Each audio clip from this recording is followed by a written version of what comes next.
Fitakina nataonay androany a ny voalohany dia zay hoe tsy ekena ny candidat efa tsy malagasy intsony.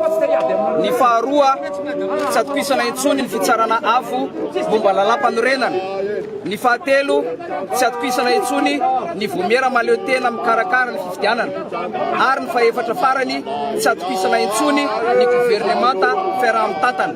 Mangataka izahay a mba hanavao an'ireo rafitra efatra ireo a fa izay ny tsekenay tompo.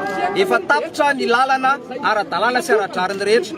Tsy fidiny zao zavatra zao a kanefa dia ety an-dalambe sy izay no afaka miteny satria efa afanenina tanteraka tamin'ireo dingana rehetrarehetra ireo tompo. Tsy hemitra mihitsy zany nareo fa hiamaky an'ity bagage foana dia tsy matahotra ve nareo? Tsy matahotra izay satria aminay a dia ny malagasy aloha hiaro ny taniny. Hiaro ny tany ho an'ny malagasy. Ok zay ny fanjakazakan'ny malagasy efa nanarany zoom-pirenena maha-malagasy azy. Dia ahoana ny conseil-nareo raha misy olona maratra na maty na ohatr'izany?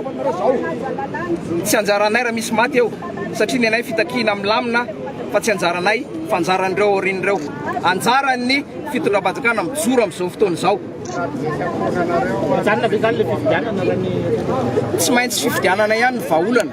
Izay tsy manakana nisy ny fifidianana fa mila alamina aloha ireo teboka anankefatra ny lazaina eto tompo. Sotra tompo.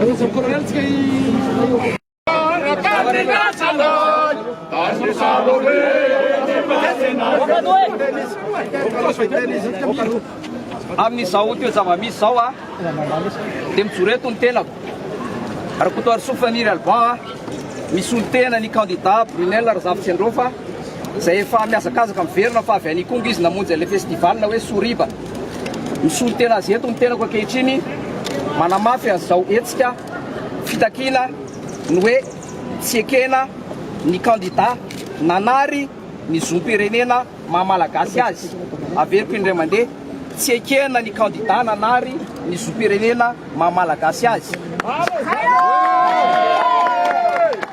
Hitantsika ny zava-nisy androany ka dia zay ny teniko tompoko misolo-tena ny candidat Brunel Razafitsendrofa. Tsy ekena ny candidat manary ny maha-malagasy azy. Sotra indrindra tompo. Madagascar, tanindrasanay, tanisarobe, demasina fufu,